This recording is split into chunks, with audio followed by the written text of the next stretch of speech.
A trogglehumper for the flesh lump eater. They is always having 50 winks before they go scampering off to hunt human beings in the evening, the BFG said. He stopped for a few moments to let Sophie have a better look. Giants is only sleeping every now and then, he said. Not nearly as much as human beings. Human beings is crazy for sleeping. Is it ever occurring to you that a human being who is 50 is spending about 20 years sleeping fast? I must admit that never occurred to me, Sophie said. You should allow it to occur to you, the BFG said. Imagine it, please. This human being who says he is 50 has been fast asleep for 20 years and is not even knowing where he is. Not even doing anything, not even thinking. It's a funny thought, Sophie said. Exactly, the BFG said. So what I is trying to explain to you is that a human being who says he is 50 is not 50. He is only 30. What about me? Sophie said. I am 8. You is not 8 at all, the BFG said. Human being babies and little chidlers is spending half their time sleeping, so you is only 4. I'm 8, Sophie said. You may think you is 8, the BFG said, but you has only spent 4 years of your life with your little eyes open. You is only 4, and please stop higgling me. Titchy little snapper-whippers like you should not be higgling around with an old sage and onions who is hundreds of years more than you. How much do giants sleep? Sophie asked. They is never wasting much time snozzling, the BFG said. 2 or 3 hours is enough. When do you sleep? Sophie asked. Even less, the BFG answered. I is only sleeping once in a blue baboon. Sophie, peering out from her pocket, examined the 9 sleeping giants. They looked even more grotesque now than when they were awake. Sprawled out across the yellow plain, they covered an area about the size of a football field. Most of them were lying on their backs with their enormous mouths wide open, and they were snoring like foghorns. The noise was awful. Suddenly, the BFG gave a jump in the air. By gum frog, he cried. I is just having the most wopsy whiffling idea. What? Sophie said. Wait, he cried. Hold your horse feathers. Keep your skirt on. Just you wait to see what I is going to bring about. He galloped off, fast to his cave, with Sophie hanging on tight to the rim of his pocket. He rolled back the stone. He entered the cave. He was very excited. He was moving quickly.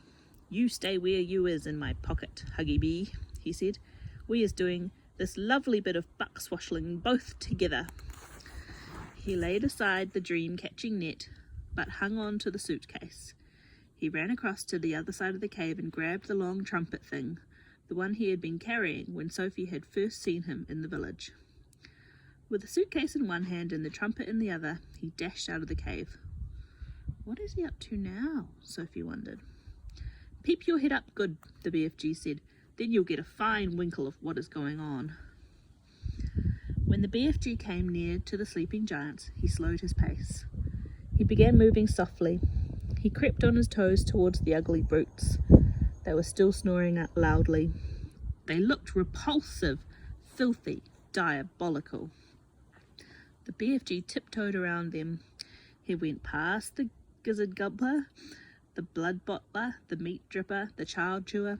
Then he stopped. He had reached the flesh lump eater. He pointed at him. Then he looked down at Sophie and gave her a big wink. He knelt on the ground and quietly he opened the suitcase. He took out of it the glass jar containing the terrible, nightmarish trogglehumper. At that point, Sophie guessed what was going to happen next. Ouch, she thought. This could be rather dangerous. She crouched lower in the pocket so that only the top of her head and eyes were showing. She wanted to be ready to duck out of sight very fast should anything go wrong. They were about 10 feet away from the flesh lump eater's face. The snoring, snorting noise he was making was disgusting. Every now and again, A big bubble of spit formed between his two open lips, and then it would burst with a splash and cover his face with saliva.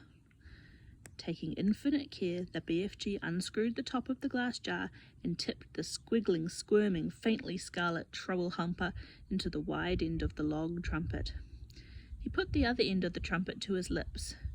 He aimed the instrument directly at the fleshlumpeater's face. He took a deep breath, puffed out his cheeks, and then, whoof, he blew. Sophie saw a flash of pale red go darting towards the giant's face. For a split second it hovered around the face. Then it was gone. It seemed to have been sucked up the giant's nose, but it had all happened so quickly Sophie couldn't be sure. "We had better be skiddling away quick to where it is safe," the BFG whispered. He trotted off for about 100 yards, then he stopped. He crouched low to the earth. "Now," he said, "we is waiting for the gun and flames to begin." They didn't have to wait long. The air was suddenly pierced by the most fearful roar Sophie had ever heard, and she saw the fleshlumpeater's body, all 54 feet of it, rise up off the ground and fall back again with a thump.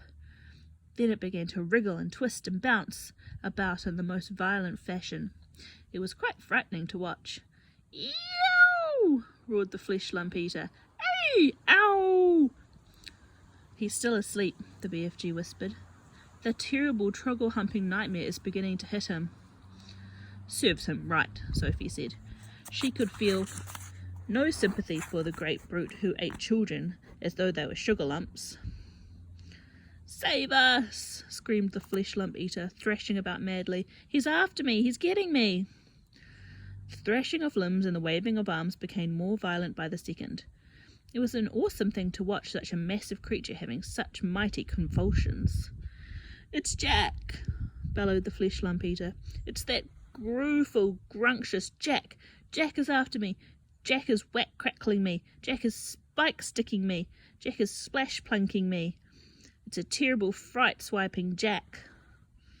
The fleshlumpeater was writhing about over the ground like some colossal tortured snake. "Oh, spare me, Jack!" he yelled. "Don't hurt me, Jack!" "Who is this Jack he's on about?" Sophie whispered. "Jack is the only human being all giants is frightened of," BFG told her. "They is all absolutely terrified of Jack. They is all hearing that Jack is a famous giant killer." "Save me!" screamed the fleshlumpeater. "Have mercy on this poor little giant, the beanstalk. He is coming at me with his terrible spike-sticking beanstalk. Take it away, I is begging you, Jack. I is praying you not to touch me with your terrible spike-sticking beanstalk." "Us giants," the BFG whispered, "is not knowing very much about this dreaded human being called Jack. We is knowing only that he is a famous giant killer and that he is owning something called a beanstick. We is knowing also that the beanstick is a fearsome thing and Jack is using it to kill giants." Sophie couldn't stop smiling. "What is you giggling at?" the BFG asked her. "I'll tell you later," Sophie said. The awful nightmare had now gripped the great brute to such an extent that he was tying his whole body into knots. "Do not do it, Jack," he screeched. "I was not eating you, Jack. I was never eating human beings. I swear, I've never gobbled a single human being in my whole life." "Liar," said the BFG. Just then, one of the fleshlumpeater's flailing fists caught the still fast asleep man-dripping giant smack in the mouth. At the same time, one of his furiously thrashing legs kicked the snoring, gizzard-gulping giant right in the guts. Both of the injured giants woke up and leapt to their feet. "He is swiping me right in the mouth," yelled the meat dripper. "He is bung-swoggling me smack in the guts," shouted the gizzard gulper. The two of them rushed at the fleshlumpeater and began pounding him with their fists and feet. The wretched fleshlumpeater woke up with a bang. He awoke straight from one nightmare into another. He roared into battle, and in the bellowing, thumping, rough and tumble that followed, one sleeping giant after another either got stepped upon or kicked. Soon, All 9 of them were on their feet, having the most almighty free-for-all. They punched and kicked and scratched and bit and butted each other as hard as they could. Blood flowed. Noses went crunch. Teeth fell out like hailstones. The giants roared and screamed and cursed, and for many minutes the noise of the battle rolled across the yellow plain. The BFG smiled with a big wide smile of absolute pleasure. "I is loving it when they all is having a good rough and tumble," he said. "They'll kill each other," Sophie said. "Never," the BFG answered. "Those beasts is always bishing and walloping at one another. Soon it will be getting dusky and they'll be galloping off to fill their tummies." "They're coarse and foul and filthy," Sophie said. "I hate them." As the BFG headed back to the cave, he said quietly, "We certainly was putting that nightmare to good use, though, wasn't we?" "Excellent use," Sophie said. "Well done, you." That's the end of the chapter. Next chapter is dreams.